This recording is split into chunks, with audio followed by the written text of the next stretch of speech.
Hai, Assalamualaikum semua. Hari ni jom kita buat rendang daging simple, mudah dan juga sedap. Rendang daging ni memang jadi kegemaran keluarga saya. Sebab ia tak terlalu pedas dan juga tidak berempah. Kita tidak menggunakan sebarang rempah, sama ada rempah rendang ataupun rempah empat beradik. Dan ia sesuai untuk beginner. Resipi rendang ni kita menggunakan bahan basic sahaja. Saya gunakan 20 tangkai cili kering. Saya campurkan cili yang gemuk tu dengan yang kerinting. Kita rebus dulu sampai lembut. Okey, bahan lain ialah serai, halia, lengkuas, 2 labu bawang besar tapi tak besar sangatlah, saiz comel saja, dan juga 15 ulas bawang merah dan 5 ulas bawang putih. Yang tu 5 batang serai yang kita ketuk. Kemudian kita masukkan bahan-bahan tadi ke dalam blender. Bahan ni kita kena kisar hingga halus.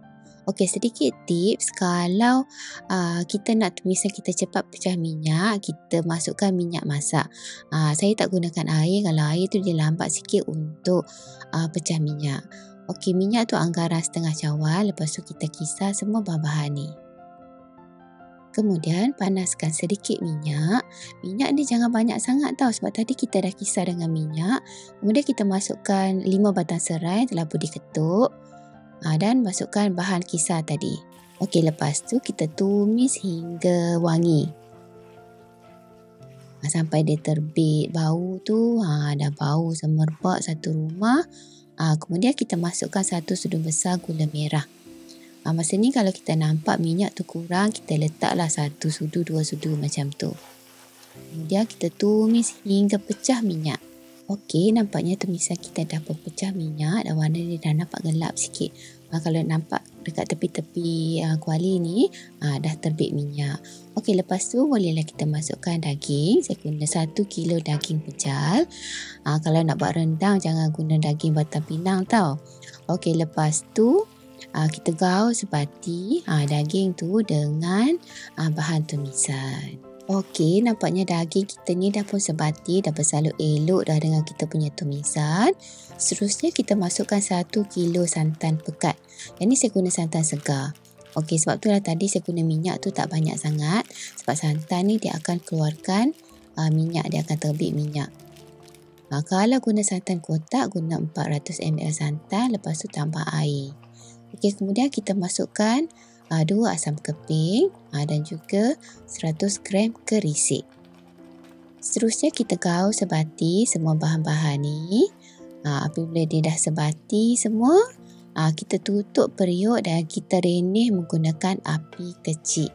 Masak rendang ni senang. Kita tutup, kita kacau. Kita tutup, kita kacau. Lepas tu jangan lupa kita kacau sekali-sekala supaya dia tak hangus di dasar periuk.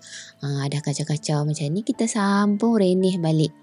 Awal-awal tadi warna dia macam kuning pucat, tapi makin lama kita renih, warna dia makin cantik. Kalau kita renih lagi lama, warna dia akan semakin gelap. Okey, kita kena kacau-kacau. Masa ni kita kena lebih kerap kacau sebab dia punya kuah ataupun santan tu dah makin menyusut. Okey, lepas tu kita sambung renih lagi sampai daging empuk. Saya suka masak rendang menggunakan api yang kecil. Ni memang ambil masa yang agak lama. Okey, masa ni dah 2 jam dah ni. Kita buka tutup kacau, buka tutup kacau. Kita boleh cek sama ada daging ni dah empuk ataupun belum. Kita cucuk dengan garfu. Kalau daging dah masak, bolehlah kita tambah bahan-bahan lain. Okey, nampaknya daging kita dah pun masak. Bolehlah kita masukkan garam. Garam ni anggaran 2 sudu kecil sahaja. Okey, lepas tu masukkan perasa jika suka. Kalau tak makan, tak payah letak pun tak apa dan jangan bergaduh. Okey, lepas tu kita masukkan irisan daun kunyit. Kalau daun kunyit ni hilang dari radar masa dekat nak raya, boleh gantikan dengan daun limau purut.